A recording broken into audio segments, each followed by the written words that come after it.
You are listening to Plantastic Events Podcast, episode number 31.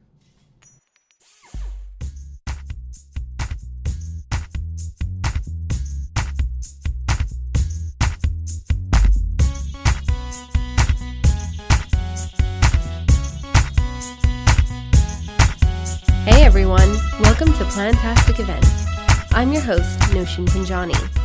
This is a weekly podcast dedicated to help you plan your events with ease. Be sure to subscribe at stewjap.com and stay up to date.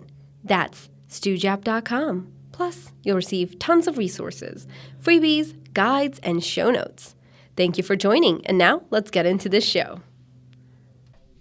Hey everyone, I'm your host Noshin Punjani, and today our guest is Uta Colwell. She is joining us all the way from Tennessee. She is the volunteer manager at National Banana Pudding Festival. Yes, it's a real festival, and it's one of the best festivals out there. It's all about banana pudding. Not only is she a volunteer herself for the festival, but she manages and coordinates all of the volunteers for the festival. She has worked with National Banana Pudding Festival since 2010, since its inception. She recruits from local community and high schools as well. In the past, they have also accommodated individuals who have completed community hours as well. The National Banana Pudding Festival in itself has won the SFEA Best Festival Award and has been named a Southeast Tourism Society Top 20 event. In fact, it gets worldwide attendees, which is definitely one of my favorite festivals, and I'm excited to attend this year, Uta. Uta, in general, is just a sweet person to get to know and to work with. I know, Uta, you have a very busy schedule with your new job and festival planning, but we're so very thankful to have you here and just honored that you're sharing this information for all of the festival and event organizers out there. So thank you, Uta. You're quite welcome. I'm glad to be able to share my experiences with the world. We're glad to have you. But I wanted to just get started and first ask you, what inspired you to join National Banana Pudding Festival? It was a fluke. I became a Red Cross volunteer, and other Red Cross volunteers have worked on setting up a festival. So for us new volunteers, it was expected to help out. There was another, and I volunteered to help with the volunteers. Not being in charge, just being a helper, but the lady who was in charge had to quit due to family circumstances, so it fell into my hands, and I have organized it ever since. I used to organize, in Germany, schools are set up different, but I used to organize school festivities, Wow. I do like to organize things. It's like a type A personality, right? Yes. Most of the festival organizers tend to have that personality where they love to organize things. So you've had a background working with volunteers and being a volunteer yourself, like even with Red Cross, right? Yes, ma'am. Okay, so that might have helped I you. also, I used to be I still am an amateur radio operator, even though I let my license lapse. But I used to help out, like those 1 in 5K runs they do around Thanksgiving. Yeah. The local amateur radio club used to help with that to provide communication throughout the run, so that in case something happens to them, we can send the ambulance right quick. Oh my gosh, Uta, I don't know how you manage so many different things. That's impressive. That by itself is very impressive. And the festival is not a small festival. It's a really big festival. So having volunteer work on the side and then the festival, then also your job, everything all combined, takes effort. It does. It does. How did you... No, go ahead. Well, I was trying to talk about how I recruit and what the amount is, how many volunteers I have. On an average, I have 150 volunteers for 2 days. Oh, Some volunteers need to be in a specific time slot, so I have created time slots on Stew's app for my festival. And then there are other volunteers where the leader of the group makes the schedule. So I have just a broad sign up for the 2 days of festival.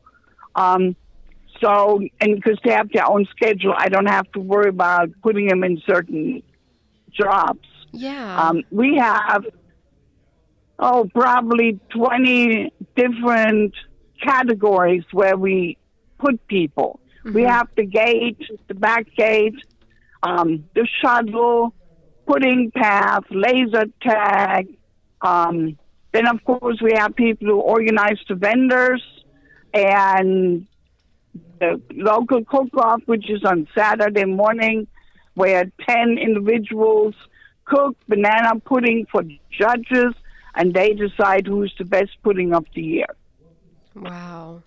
So you said 150 volunteers per day, or did I get that right? Or is it, since it's a 2-day festival, right? It's 150 per weekend. Per weekend, gotcha. Okay. So it's for the entire weekend. And Right. all of them have different types of roles and different schedules. How do you do you do shift time slots, or is it just for the whole day? How does that work? Well, with Stooge app, I created 2 shifts on Saturday and 2 shifts on Sunday, and they overlap in the middle for about a half hour, so the outgoing people can help with the new people coming in and finding out what's going on. And I have put that in Stooge app, so each one can volunteer for a time slot which is most beneficial to them. That's always a good thing. That's a plus. And, it helps to get that plug in for us as well. Well, in the past, let me explain what I used to have to do. Oh, please do. That's why I'm so thrilled to have this program. I had to create an paper application.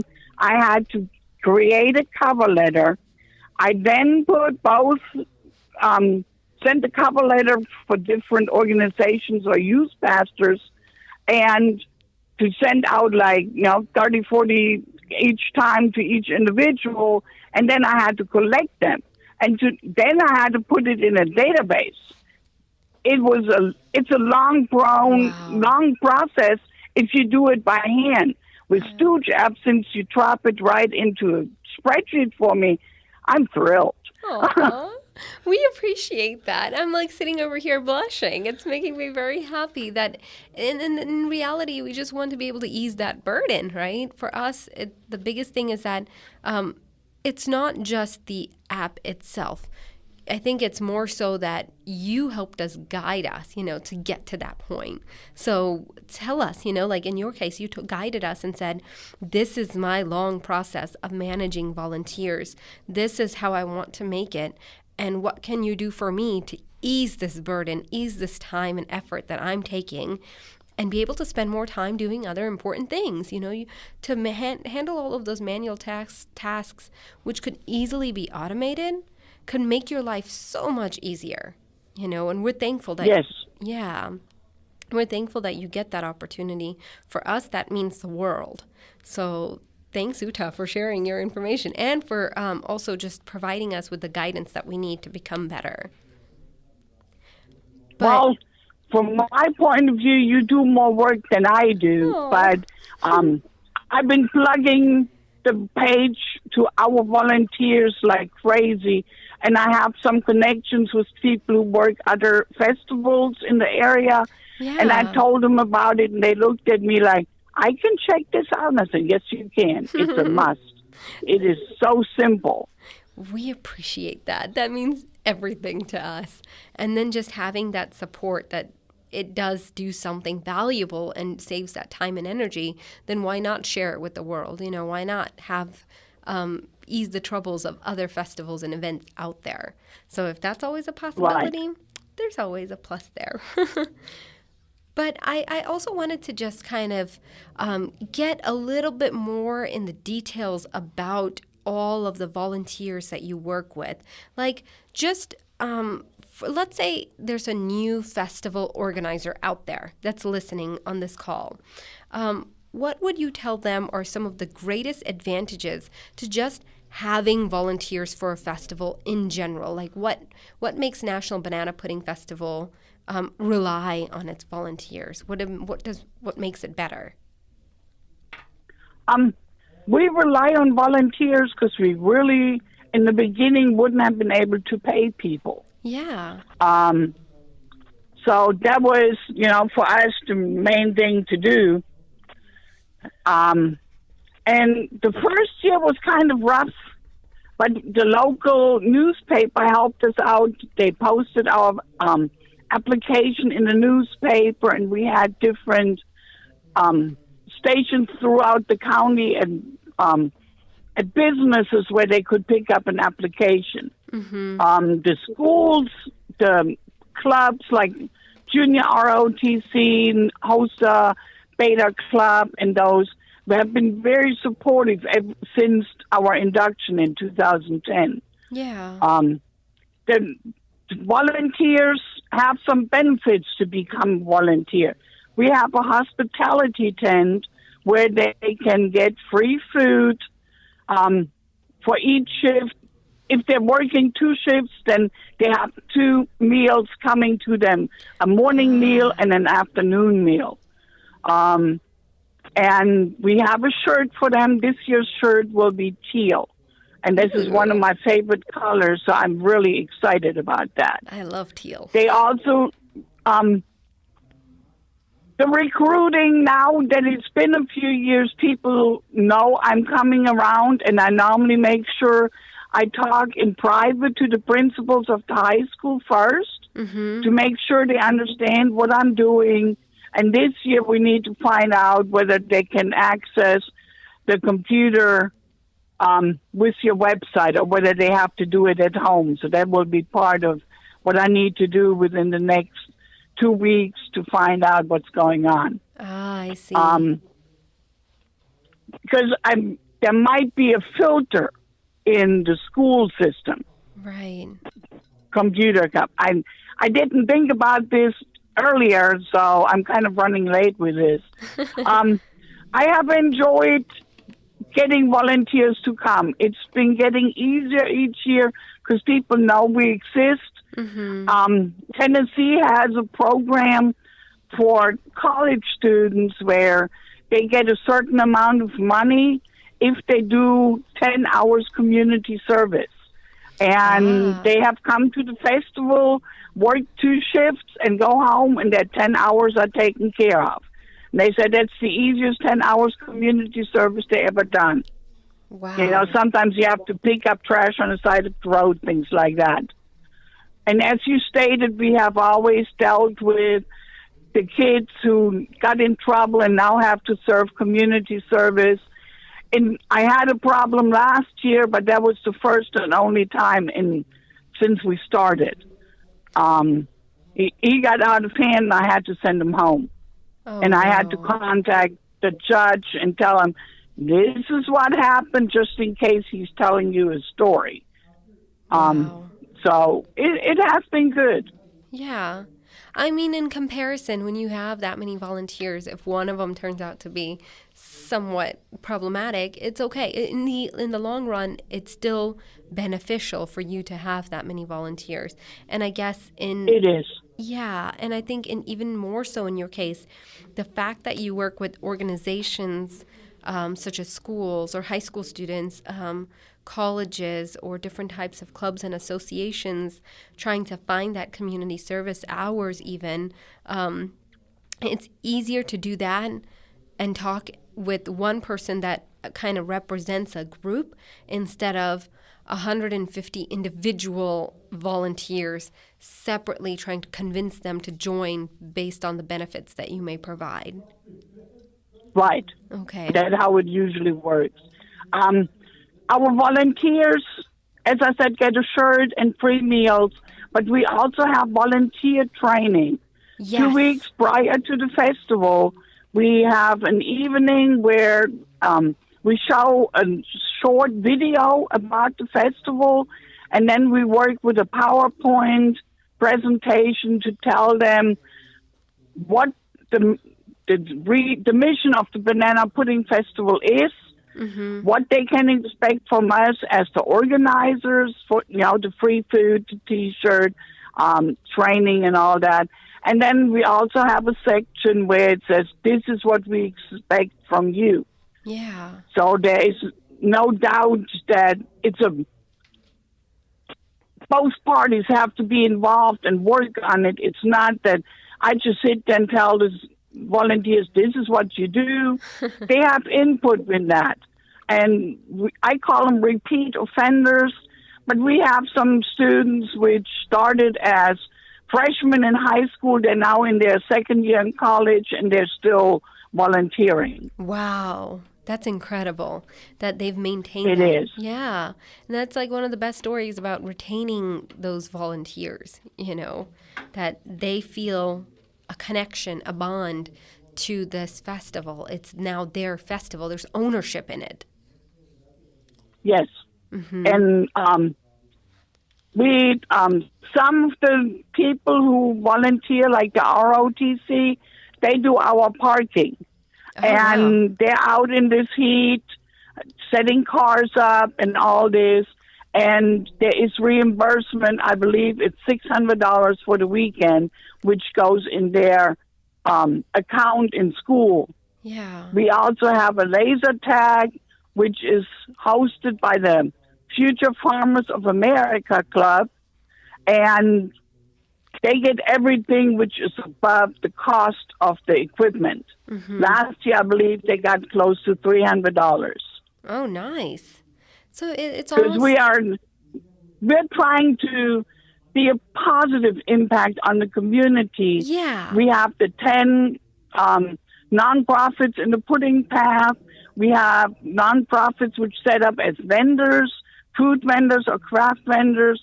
We give everybody an opportunity to participate and get a good way to collect money, because going from house to house is hard.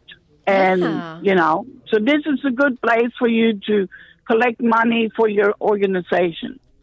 So it's almost you're bringing that community feel to it. Like if you are a nonprofit and you're trying to fundraise in your own way, perhaps be a part of the festival. It is a community festival. So in that way, you're returning the favor, like you're kind of bringing this balance with the community that you work with. Yeah, that's beautiful. How far in advance do you have to even start because it's so complex, how far in advance do you have to start recruiting these volunteers, or even working with these organizations like the ROTC or the different high schools or the universities? I have contacted youth groups from churches over the past month or so. Wow. I have worked on the application, and I have to sign some papers to go out to the clubs. School recruiting will not be till the second week in August. Because school starts for us August 3rd, I believe. So I give the information to the teachers the second week, and there is a deadline, which is August 31st, by which they have to be registered. Otherwise, I cannot guarantee a shirt. Everybody who registers by the deadline will have a shirt, absolutely will have a shirt. But if you register late, there might not be a shirt from you. And in the past, volunteers have scrambled, and I had like 30 applications on the last day. I'm hoping with this program I don't have to do that. Hopefully it'll make your life much easier. There are some people we have to add manually because they don't have a computer. So we have to work with that. But compared to what I had to do, this is so cool. No more manual entry. And, all that data that you're collecting, it won't have to be on a paper-based. The safety behind everything, too, If you even think about, like, for new festival organizers, when they have all of these papers everywhere, you can easily lose or misplace papers, or it's more visible, like more people can have eyes on it. So it becomes uncomfortable, to share that data. So that is another thing as well. It's just that comfort piece to it. So by itself, hopefully that should eliminate a lot of things for you and just make you feel better too about the whole process. So hopefully it should work out well. Well, now in my 9th year of organizing, I kind of have a feel of what I need to do to recruit and get them excited about the festival. Wow. There's if they finish a 5-hour shift, they don't have to leave the premises. We have some inflatables and zero gravity, some activities in the children's area. They are free to participate. It is out of their own pocket. Yeah. We don't give them money to do that, but they have definitely the opportunity to visit with the festival just like everybody else. And just enjoy it because they are part of the community, essentially. So it's like that whole feeling again. So in that case, because you have these volunteers and because you have a lot of committed volunteers, you probably don't get too many dropouts. But if you do, how do you manage that? Meaning, like, let's say after the training video or the training process, all of a sudden the volunteers decide, oh, I don't want to do it anymore. What do you do for that? Well, not everybody can attend the volunteer meeting. I will always be at the festival grounds the Friday before the festival and hand out T-shirts, because without the shirt, you don't get free entry to the festival. Oh. You have to pay. Yeah. Because, your color shirt gives you free entry for the ladies at the gate. Yeah. Most people who do not come to the volunteer meeting work out well. They come early, get their T-shirt on Friday or on Saturday morning when it's time for their shift. Mm-hmm. So it's a good thing. They learn from each other during the time if they didn't make it to the meeting. But we have word of mouth now. So people pretty much are informed what's expected of you, and that's why they volunteer, because they enjoy the deal. Yeah. It's something to look forward to and share with your friends. And the current teenagers live with a cell phone, so there's plenty of pictures which get shared with each other, so it's a good thing. Yeah. I mean, that by itself is an experience for them. Just enjoying a part of the festival in a different way. But do you have, like, let's say during these training sessions that you have for these volunteers, do you determine, like, okay, maybe these are their backgrounds or these are their skill sets and break them into categories based on that? Like you mentioned, ROTC, they're probably more familiar with the parking situation or things like that. Like, they probably would do better in that environment. Does that usually come up? Do you usually come up with that, or do the organizations themselves decide this is the closest skill set we have? Well, ROTC volunteered very early in the process, years back, to do the parking. Mm-hmm. And on the paper application of the past were different categories. You could put an X on what you're interested in. And I would try my hardest to get you into what you're interested in. Most times it worked, but there were some that didn't work. But the kids know that I try my very best to get them where they need to do. Sometimes I have to, when they're too involved with their cell phones, I have to remind them, hey, you're here to work, not to talk on your cell phone. And they, take the hint. That one example from last year, that was my first, and I do hope it be my last, because it was gruesome. Oh, no. Can I ask what happened? Are you allowed to share that, or it's okay if you cannot? Yeah, I am.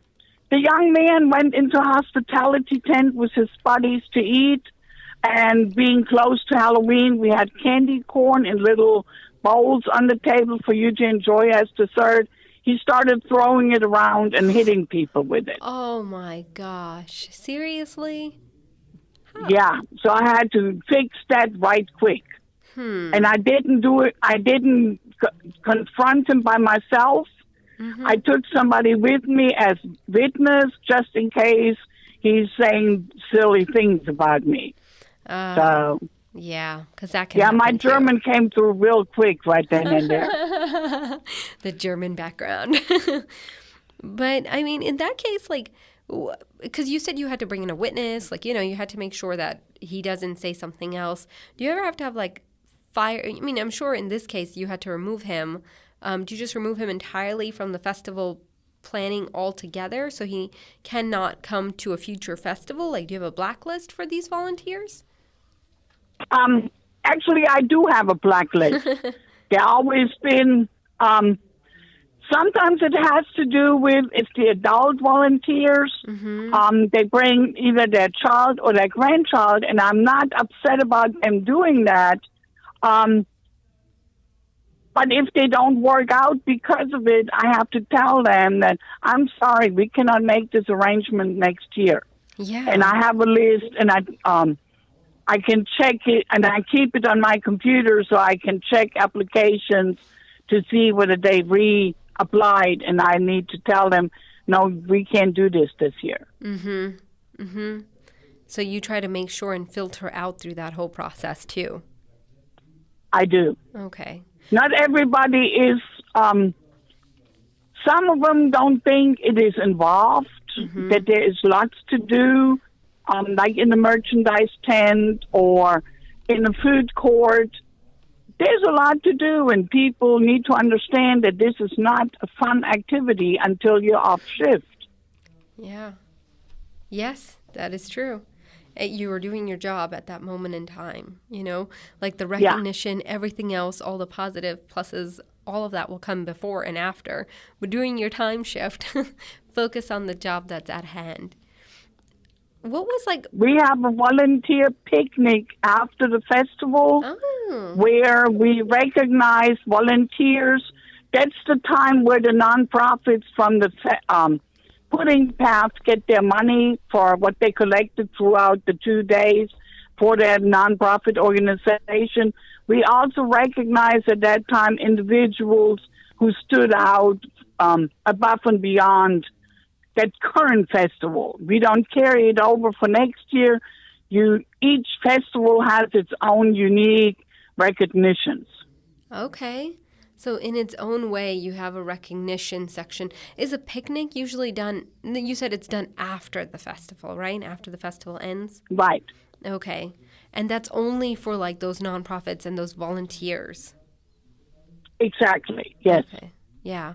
So that by itself gives some sort of benefits for these volunteers that are participating within the event or the festival that they're a part of. Right. So not only do they get like free T-shirts, they get food coverage, they get an opportunity to be a part of the festival, the experience that goes behind it, and they get a picnic as well after. That's impressive, Uta. Well, you know, we always wanted to make sure that people understand we're grateful that they're volunteering, because without our volunteers, we didn't have a festival. Yes. Because there is not too many people. I don't see 150 people on a monthly basis come together and help organize this. And staffing. Like, I mean, National Banana Pudding Festival in itself is a nonprofit, right?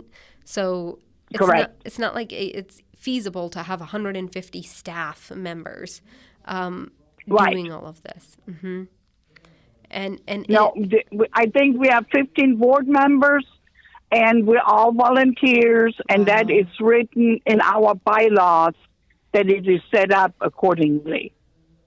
Yeah, and that's incredible that it's a community-run event. Like, the community's involvement is what makes this festival come together.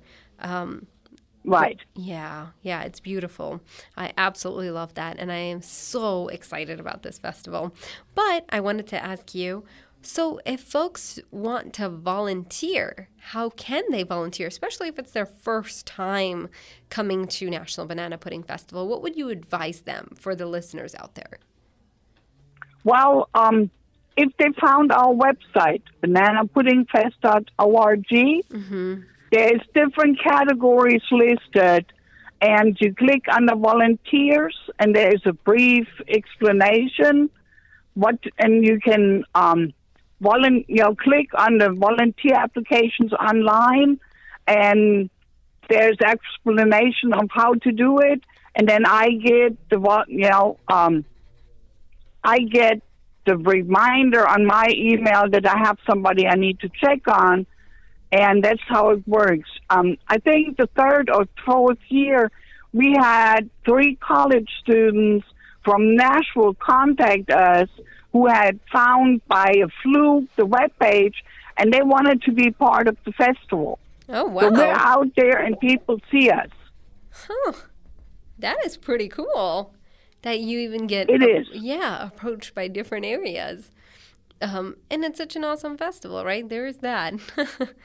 So, right. Of course, I'm going to ask you, now, if you don't mind sharing your experience with National Banana Pudding Festival, like, what do you visualize for newcomers to come in and see and be excited for? Like, what are some of the top things that you look forward to about this festival?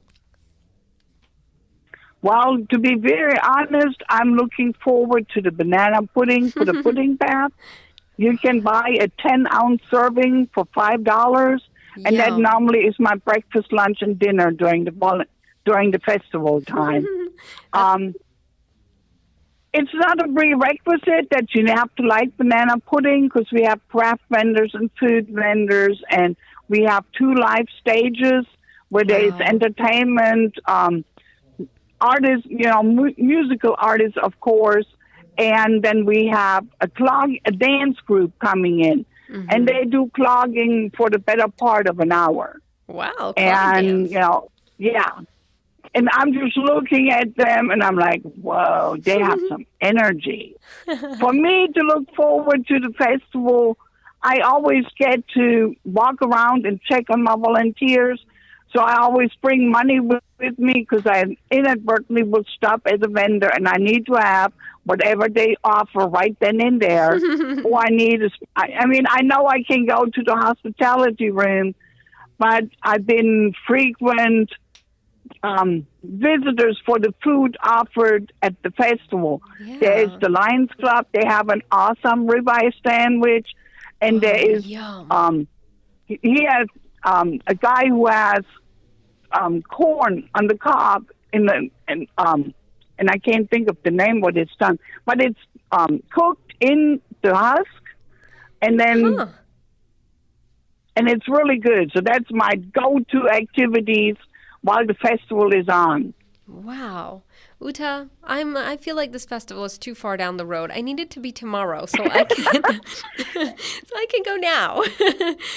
It sounds so exciting, and it just sounds so wonderful. And I think that how you make this festival come together in itself is just beautiful. Like, you truly are in it for the experience. Every moment is an experience. Even the entrance is in itself an experience for people to come in. Right. And that's what makes it so beautiful. It's more than just a festival hosted annually. It's everything all together, bringing it in one place. Now, I don't think I asked you, but for our listeners as well, do you mind sharing the dates for the festival? It's the first full weekend in October, the 6th and the 7th. It opens at 9 o'clock Saturday morning and goes till 6 o'clock Saturday evening. It opens at noon Sunday and goes till 5 o'clock in the afternoon. Wow. This is most definitely, I'm not going to lie, Uta, this is going to be my breakfast, lunch, and dinner for the whole weekend. That's right. I know how you feel. Yes, ma'am. I will be in that boat. I'm just eating bananas and banana pudding and everything else, all the different food vendors and the pudding path. I'm super excited about that. Yes. But I just wanted to thank you again for just being on this podcast. It means so much to us. And it means so much to our listeners, the fact that you're able to share so much. And I know I'm so sorry that you had a doctor appointment today and like some dental work done as well, but it still means so much that you're able to join this call. So for all you listeners, even with all of the stuff that she's having to deal with, she's here today to share her expertise of her 10-year experience, right? Yes. Yeah, of just with this whole festival, and even more so with just volunteering in general.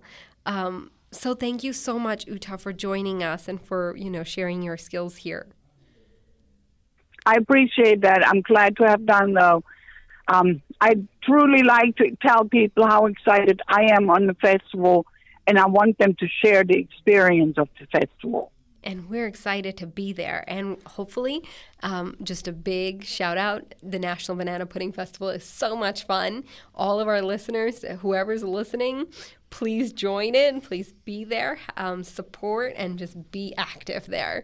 So thank you all so much for joining the call today. Although the event industry includes a lot of stressful work and late meetings or late events, just remember that every event you help to bring to life creates memories of a lifetime for many people out there. Did you love this episode of Plantastic Events? We'd love for you to subscribe, rate, and leave a review on iTunes. Each week, we'll give a shout out to the reviewer of the week. Also, don't forget, we have resources available at stewjap.com. Thank you for listening, and I hope you'll join us next time. Goodbye.